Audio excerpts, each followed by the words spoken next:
Olá, meus irmãos, graça e paz seja convosco. A lição de terça-feira, o título é O Tabernáculo é Construído. Sabemos, irmãos, que o nome tabernáculo tem a ver com habitação, tem a ver com relacionamento. É tanto que nós falamos sobre isso na lição de sábado, quando vimos a imagem aqui, né?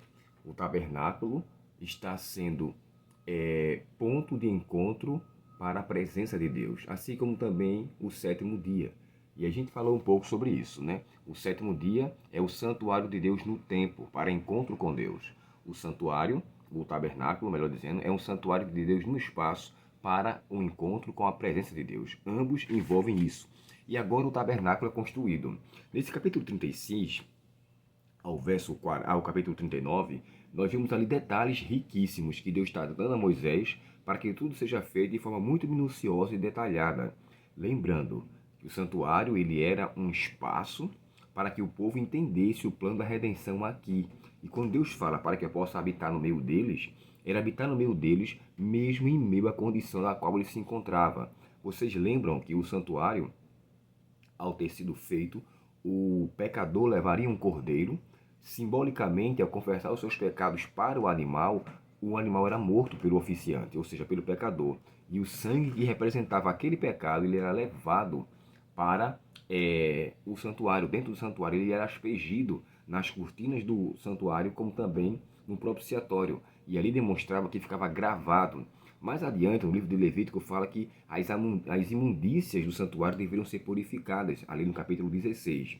E essa imundícia tinha a ver com purificação que iria acontecer anualmente, uma vez que diariamente os pecados eram confessados, não eram purificados, porque ele ficava gravado. Lembra da promessa de 1 João 1, verso 9? Se confessar os vossos pecados, ele é fiel e justo para perdoar. O perdão tem a ver com a confissão que era feita, ao ele então ali colocar a mão sobre o animal e fazer uma prece, pedindo a Deus perdão, e confessava de maneira que ele transferia o pecado para o animal. E o sangue, que simbolizava a vida, era levado para lá. Ou seja, o sangue, que era a vida do inocente, ele era transportado pelo pecado e levado ao santuário.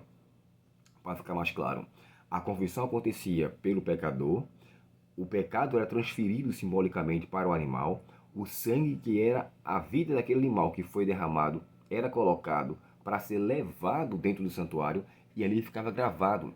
A vida de pecado ali ficava gravada. Mais uma vez, de acordo com Levítico 16, o dia da expiação acontecia e o santuário era purificado.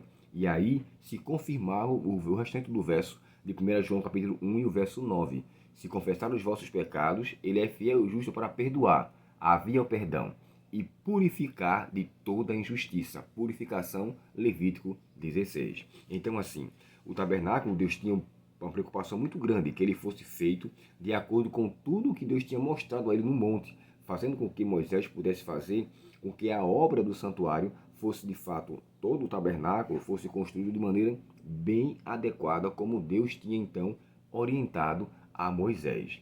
E ao ele levantar aquele santuário, ao ritualizar ali o que era chamado de expiação diária, né, que todos os dias os animais eles iam até ali para oficializar esse rito de perdão pelos pecados. Logo, uma vez ao ano, haveria aquele culto, aquela celebração que era chamado o dia da expiação. A expiação tem a ver com o dia do perdão, o dia do acerto de contas. E todo aquele que ali comparecia pedia a Deus perdão pelos seus pecados e era então, de fato, purificado, como também todo o santuário. E aqui diz assim, ó: os israelitas construíram minuciosamente o tabernáculo e as instruções que Moisés havia recebido no Monte Sinai foram seguidos atentamente. No final diz assim: o santuário era o lugar para adorar a Deus, render-lhe graças, louvar o seu nome.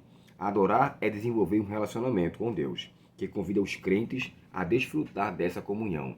Não tem como, irmãos, existir comunhão entre o pecador e Deus sem a expiação, sem o rito do santuário. Então Deus colocou ali o santuário para que trouxesse ao povo uma verdadeira orientação.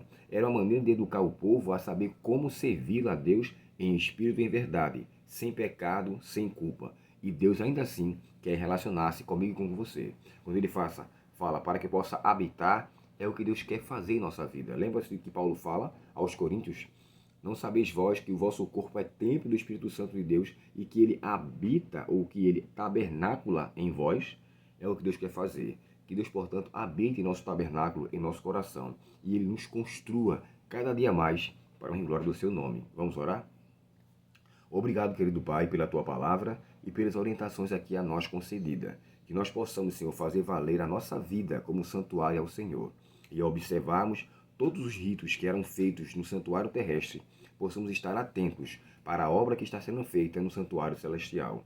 Dá-nos o teu perdão e direção, te pedimos em nome de Jesus. Amém. Deus muito te abençoe e até o próximo estudo, se Deus quiser. Até logo.